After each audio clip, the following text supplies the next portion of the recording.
एक रोज उस जंगल में इतनी भीड़ हुई रोगियों की कि they are much in the forest. उस जंगल में इतनी भीड़ हो गई, खचाखच भीड़ हुई, पैर रखने का जगह नहीं हुआ। सब लोग में धक्का मुक्की होने लगा कि पहले दवा हम लेंगे, पहले दवा हम लेंगे। जब कोलाहल होने लगा, हल्ला काफी होने लगी, तो महात्मा जी को ध्यान पर बैठा हुआ था, अचानक महात्मा जी की आंख खुल गई। महात्मा जी देखा कि बाप रे बाप, आज इतनी पेशेंट, इतनी रोगी। उसके पास एक आईना थी, मिरर, दर्पण था। दर्पण को अपने झोले से निकाला और अपने चेहरा को निहारा। कौन निहारा? बोलो, पेशेंट निहारा कि बाबा जी? बाबा देखा कि बाप रे भाई, तो लाखों की संख्या में पेशेंट है, दवा मेरे पास कम है। महात्मा कहा कि आज मैं दवा देने में सक्षम नहीं हूँ। सारे पेशेंट टूट पड़े।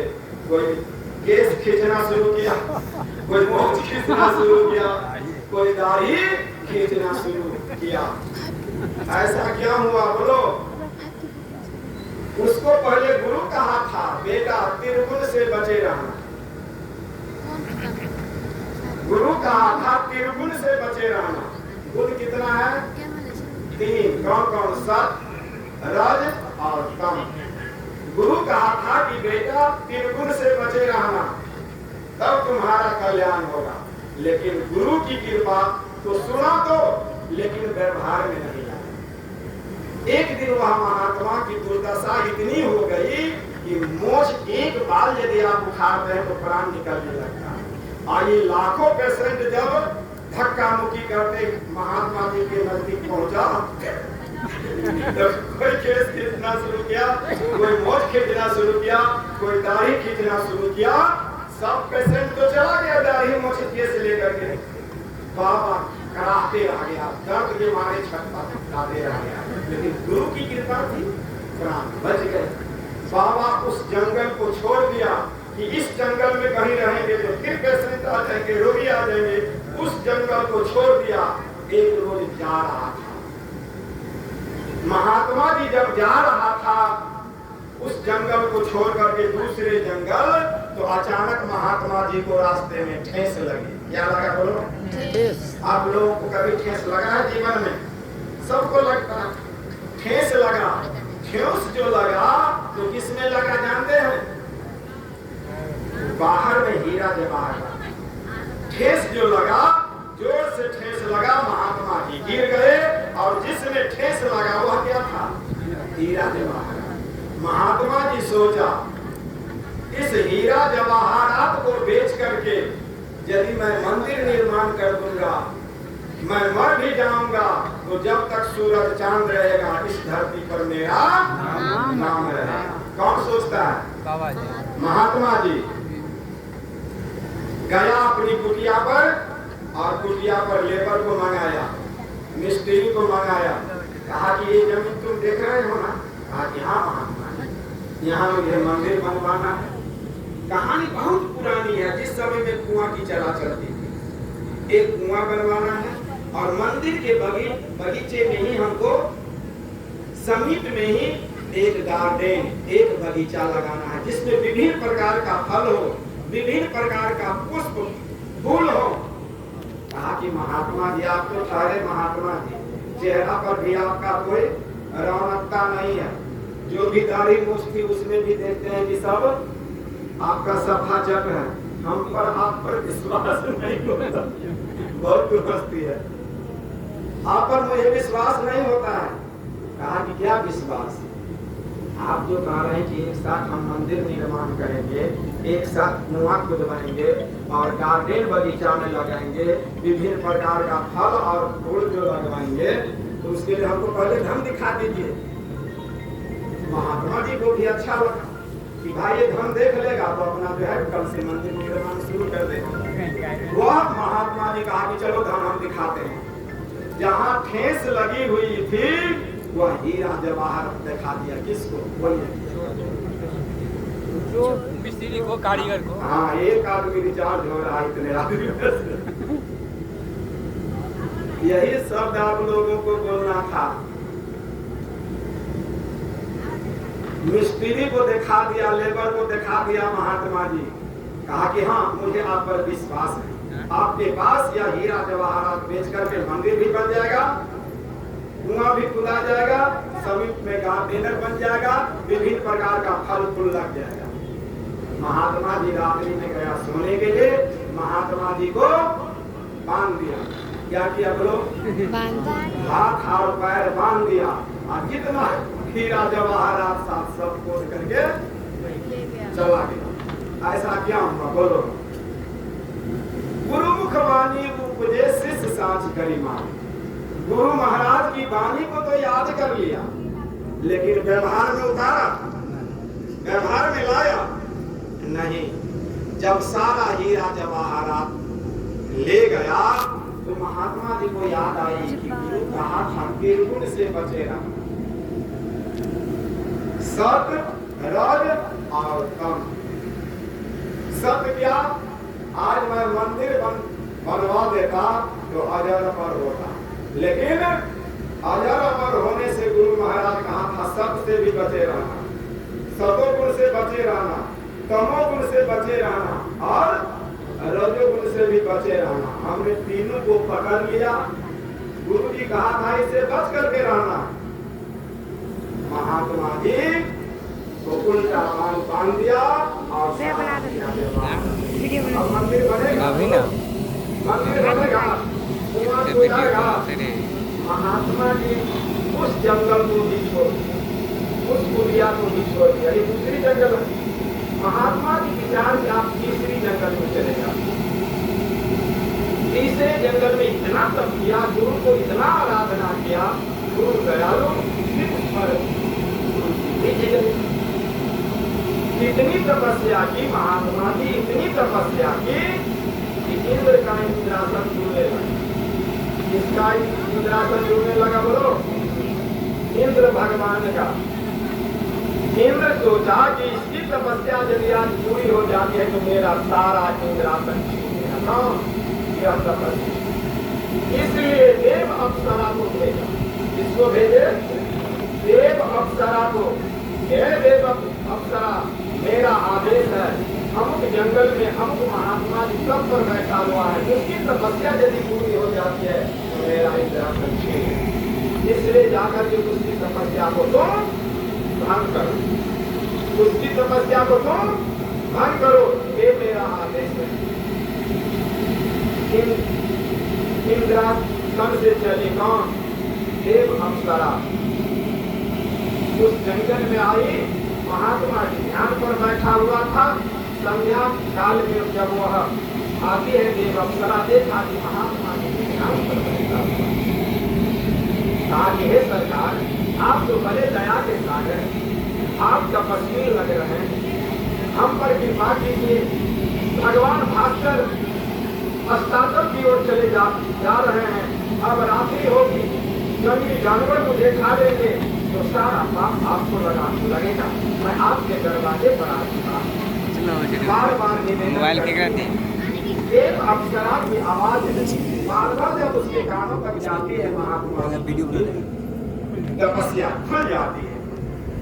अपने सामने एक अप्सरा को देखती है, देखी गई अप्सरा को तो कहा कि बेटी, इस समय तुम संध्या के समय यहाँ कैसे आ गई? कहा कि हे बाबा, आप दया के सागर लग रहे हैं, आप कृपा कीजिए, आप कृपा के सागर हैं। यदि आप मुझे नहीं ठहरने देते हैं तो जंगली जानवर मुझे खा जाएंगे।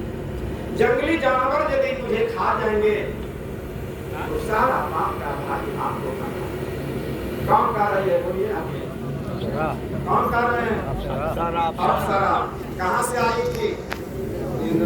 कौन भेजा था? इंद्र भगवान।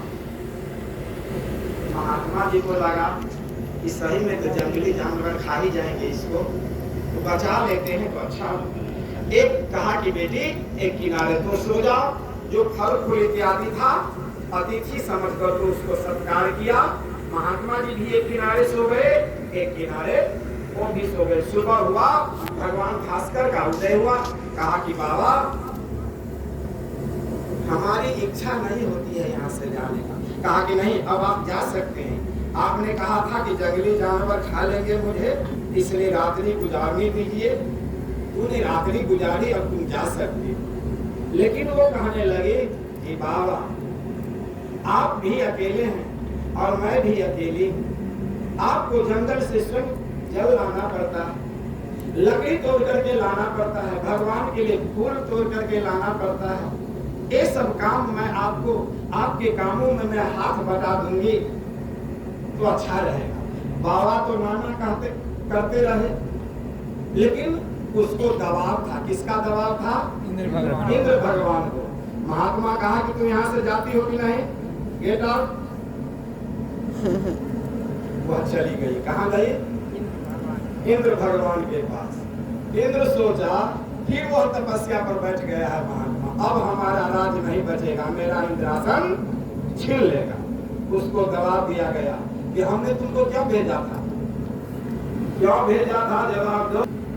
अप्सरा बोली कि उस महात्मा की तपस्या को करने के लिए।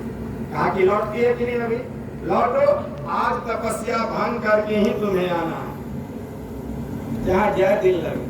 पुनः आई। कहा कि बाबा कभी फल तोड़ करके ला देती थी, कभी लकड़ी ला देती थी, कभी नदी से जल ला देती थी, कभी झाड़ू लगा देती थी। नहीं, इसी तरह से वह जाने के लिए तैयार नहीं हुई। अंत में कहा कि बाबा आप भी अकेले हैं, मैं भी अकेली हूँ, ऐसा कीजिए दोनों आदमी प्रेम बंधन में बंध जाइए। बाबा तो नाना करते रहे, लेकिन नाना करते हाँ में बदल गया। क्या में बदल गया? हाँ में। दोनों आदमी विवाह बंधन में बंध गए। कुछ ही वर्षों के बाद एक संतान का जन्म हुआ। जंगल में सठोरा कहाँ से आएगा, तेल कहाँ से आएगा? बच्चों के लालन पालन के लिए तो कुछ जुगाड़ चाहिए ना, सामान चाहिए ना। पत्नी बोली कि हे बाबा, हे स्वामी जी, अब आप मुझे कुछ आवश्यकता है, कुछ सठोरा की, बच्चे के लालन पालन के लिए, जांचने पीछने के लिए तेल की आवश्यकता पड़ेगी, इसलिए आप गांव की ओर भिक्षा करें, गांव की ओर जाइए। देवी का आदेश यदि देवता न करे तो घर में देना में नहीं होगा ना, देना में नहीं होगा ना। इशारा कहाँ है देख लीजिए, कहानी क्या कह रही है, ध्यान से सुनिए। देवी का आदेश हुआ, देवता चला कहाँ, कहाँ चला बोलो? गांव की ओर। सत्संग सुनने का यही टेक्निक है। श्रोता आगे क्या बोलेगा, वक्ता आगे क्या बोलेगा, श्रोता पहले समझ लेता है। हम तो नहीं कहा कि गांव की ओर जाएगा, लेकिन जो ध्यान पूर्वक सुन रहा है वो पहले कह दिया गांव। और क्या हुआ? महात्मा जी प्रस्थान किया गांव की ओर। और गांव की ओर जब महात्मा जी चला तो गांव में आवाज लगाई, आवाज लगाई गई, औलाद वालों फूलों फलों, औलाद वालों फूलों फलों, एक पैसा दोगे 2 लाख मिलेगा, औलाद वालों फूलों फलों, औलाद वालों फूलों फलों। महात्मा जी की आवाज जहां तक गई, सब लोग दौड़े चले आए और कोई तेल दिए नहीं, कोई पैसा दिए, कोई वस्त्र दिए, जिसको जो मिला अपने घर में तुरंत दान देना शुरू किया। उस दान का सामान बाबा वह तपस्वी ला करके अपनी धर्म पत्नी को दिए। बच्चा का अब लालन पालन बड़े ही ढंग से होगा। बच्चा जब कुछ बड़ा हो गया तो पति पत्नी में नोक झोंक हुआ किसी बात को लेकर। टेंशन, टेना मैंने आपको अशोक जी का भी होता है कि नहीं? मौनम स्वीकार लक्षणम, जो मौन कर ले तो समझ लीजिए अवश्य होता है, सबको होता है, किसको नहीं होता है? नहीं, तो उसको नोक झोंक हुआ। किसमें? पति पत्नी में, देवता और देवी दोनों में नोक झोंक हुआ। जब नोक झोंक हुआ तो देवी बोली आज हम तुम्हारा प्रतिष्ठा पानी में मिला दे। ये मुहावरा है। क्या है? आप लोग परी होगी। प्रतिष्ठा को पानी में मिलाना मतलब इज्जत को धूल में मिला देना। नहीं क्या परी है कि नहीं मुहावरा? जो ही बाबा जी को कहा, देवी जो ही देवता को कहा कि आज तुम्हारा हम पानी उतार देंगे। बाबा गुरु की बात को याद रखिए कि गुरु कहा था कि त्रिगुण से बचे रहना। तीनों गुण हो गया ना? तीनों गुण पूरा हो गया ना? अब गुरु महाराज कहा था त्रिगुण से बचे रहना। महात्मा जी विचार किया, रात्रि होगी, पत्नी सो जाएगी, बच्चे सो जाएंगे और दबे पैर यहाँ से 9-2-11 हो जाए। 9-2-11 मतलब एक मुहावरा है, अर्थात भाग जाना। नहीं 9-2-11 भाग जाएगा। पत्नी भी रात्रि में भोजन इत्यादि करने के बाद जो नारी होती है, नारी का काम है परिवार के सभी सदस्यों को खिला करके खाना, सबको सुला देने के बाद खुद सोना, सबको सुला देने के बाद तब सोना और सुबह में सबसे पहले जगना और मधुर वाणी से सबको जगाना। नहीं आप तो मधुर वाणी से बोलते हैं, क्या कहते हैं आप लोग? क्या कहते हैं? खाना है तो खाइए, ठूसना है तो ठूसिए। तो गुस्सा होगा कि नहीं? गुस्सा होता है ना? देखिए मधुर वाणी से कहते हैं तो कितना हृदय पिघलता है। नहीं साहब, खाना ना के बाद खाना है तो खा लेकर जाओ। गीत तो यहाँ चढ़ जाता है, एरी का गीत यहाँ चढ़ जाता है, चढ़ जाता है ना आप लोगों को। वाणिये में तो सब है, इसलिए ऐसी वाणी बोलिए। हमारे सदगुरु कबीर कहते हैं ऐसी वाणी बोलिए मन का आपा खोई, ऐसी वाणी बोलिए मन का आपा खोई। आगे क्या आप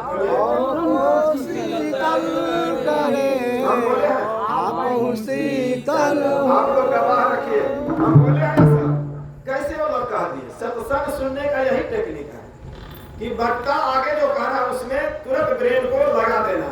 वो क्या वक्ता बोलेगा श्रोता पहले समझ नहीं।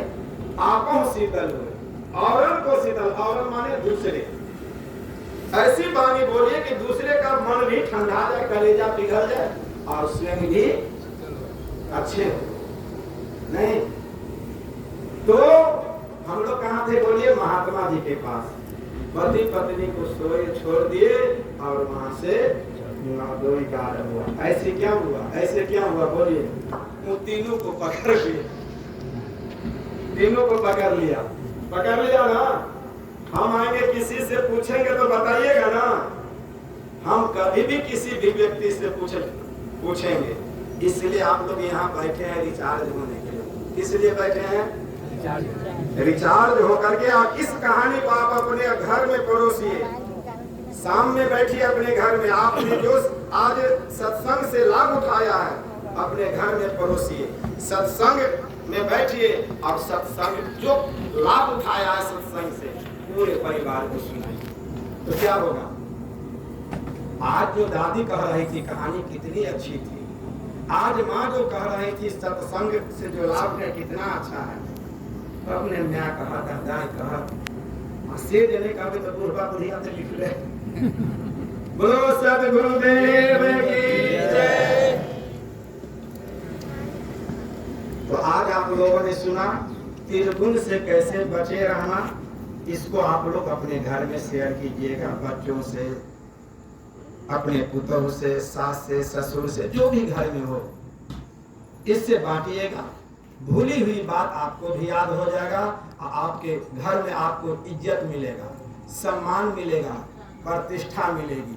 पहले माँ बाप को कितना सम्मान मिलता था, सम्मान अधिक मिलता था ना। छोटे छोटे बच्चों को कहानी कहा करती थी, नानी दादी कहानी कहती थी और अपने सो जाती थी। अब बच्चे को इसको क्या बोलते हैं, घुघुआ, घुघुआ पर बोलती थी। आप लोग बोलिए कहानी सुनो। पुरान घर गिरे और नए घर, बोल जोर से बोलिए, पुरान घर गिरे और नए घर उठे। आप सुनाती है, टीवी के नजदीक मोबाइल के नजदीक बैठा देती है और बच्चा को ज्ञान ही नहीं। पहले क्या कहते थे, बच्चे को क्या शिक्षा मिलती थी? हम लोगों को बचपन में शिक्षा मिली है क्या? आप लोग पहले क्या कहानी सुनाती थी? कोई सुनाइए तो, क्या कहानी आप लोग को सुनाइए ना, कोई कहानी। एक कहानी हम सुना दिए तो थोड़ा सा एक थोड़ा बात बोलिए ना।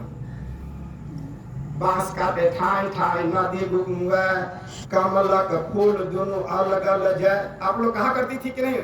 जो वृद्ध लोग होंगे उन लोगों को याद होगा, ये जितने वृद्ध लोग बैठे हुए हैं, याद, ये कहानी पुरानी है, दादी नानी की कहानी। ये बात सही है। हम लोगों को दादी नानी माँ लोग सिखाई हुई है, वो बात आज मुझे याद हो गया है। आप लोग भी ये कहानी जो वृद्ध लोग बैठी है, ये लोग अवश्य सिखाई होगी। आप लोगों को सिखाए है ना? बच्चे को इस अपने लेट जाती थी, इस पर घुघुआ पर बैठा करके कभी नीचे कभी ऊपर, कभी नीचे ऊपर करते थे और कहते थे क्या, बांस काटे ठाई ठाई नदी गुंगुआ, कमला का फूल दोनों अलग अलग जाए, कहते थे ना। आज मान सम्मान इस इन लोगों को क्यों मिलेगा, इस बूढ़ा को क्यों मिलेगा? यही नहीं मिलता है जितना आदर संस्कार कहानी सुनानी चाहिए। नहीं, मोबाइल दे देता है आगे में और आँख की बैटरी डाउन हो जाती है। बच्चे लोग चश्मा लगाता रहता है, सब चश्मा लगाता है। मोबाइल से क्या होता है, स्क्रीन से इसकी बैटरी लो हो जाती है। किसकी बैटरी? आँख की बैटरी। देखिए अच्छी बात सब देखिए। नहीं, आज बच्चा जब चॉकलेट देने से बच्चा चुप नहीं होता है। अभी एक गिरधारी टीचर है, उसकी छोटी बेटी थी, वो मोबाइल देख रही थी, चलते चलते मोबाइल बंद हो गया, डिस्चार्ज हो गया, बैटरी डाउन हो गई तो मोबाइल बंद हो। वो क्या कि मोबाइल को गुस्सा में आकर के रोड पर फेंक दी। राही बटोही उस मोबाइल को उठा लिया। गिरधारी जी आए दूध लेकर के, वो बीपीएस की तैयारी कर रही थी उसकी घर में। तो आया तो कहा कि मोबाइल कहाँ है? तो कहा कि बुआ मोबाइल लेकर के खेल रही थी। तो पूछा कहाँ है मोबाइल? तो ऐसे बताती थी, ऐसे बताती थी। बच्चा जो नहीं बोली थी वही इशारे करेगी ना, ऐसे इशारा की तो समझ गया कि ये फेंक दी। इसलिए घर में मोबाइल कभी भी डिस्चार्ज नहीं होना चाहिए, उसका बैटरी हमेशा चार्ज रखें। तो 15 और 5-10 हजार का मोबाइल बच्चा फेंक देगा, राही बटोही उठा लेगा। एक दिन तो मोबाइल फेंका है, आप लोगों को भी भीड़ करके फेंक देगा। क्या है? संस्कार नहीं दिया, आपने शिक्षा नहीं दिया है। किसकी कमजोरी है बोलिए? घर की खंभा। घर का खंभा कौन है? माता पिता। घर का खंभा कमजोर होगा, थोड़ी सी भी आंधी उठेगी घर गिर जाएगी। वह घर क्या है? माता पिता। माता पिता प्राथमिक स्कूल का शिक्षक और शिक्षिका। आपका घर एक प्राथमिक पाठशाला, माता पिता शिक्षक और शिक्षिका क्या है? मास्टर और मास्टरनी। मास्टर का घर वाली पढ़ी लिखी नहीं है, लेकिन गांव में उसको क्या कहते हैं? मास्टरनी कहती है ना। मास्टर के घर वाले क्या कहते हैं? मास्टरनी। मास्टरनी की डिग्री प्राप्त की है, लेकिन उसको लोग कहते हैं मास्टरनी। दरोगा पढ़ करके दरोगा बना है, उसके घर वाली को लोग क्या कहते हैं? दरोगा कहते हैं ना। विचार कीजिए, ये लोग गायक है, हमारे लोग गायक कलाकार बैठे हैं, और इनकी पत्नी लोग कहते हैं, क्या कहते होगे आप लोग पत्नी को? बोलिए। नहीं कह रहे, प्रतिष्ठा का तो बोलो सतगुरुदेव की जय। एक भजन हो जाए, अब आरती का भी समय है, अभी हम आपको ध्यान है।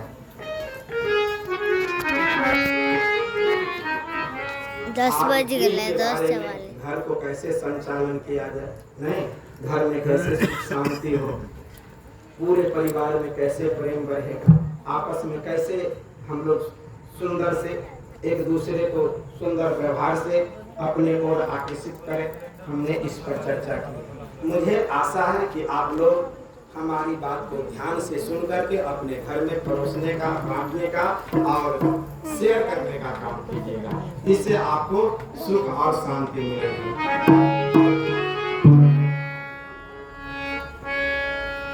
अंतिम कर दे अब।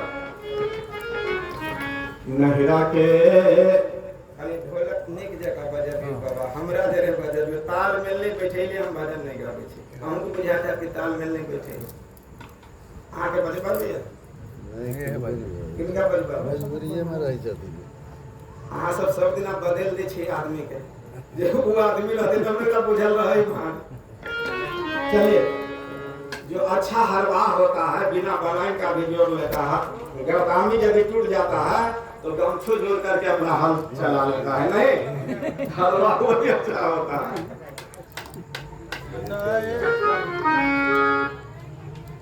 खुश रहिए। ढोलक बजाइएगा आप क्या? हाँ वापिस समझिए। चलिए बजाइए, ठीक है चलिए।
नैरा के कमैया बहिना नहीं रे में गमोली रे जान। नैरा के कमैया बहिना नहीं रे में गमोली रे जान। रे जान नहीं रे में गमोली रे जान। रे जान बीतल जाई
लकड़ी पर लेटा के हमरा चारों ओर घूम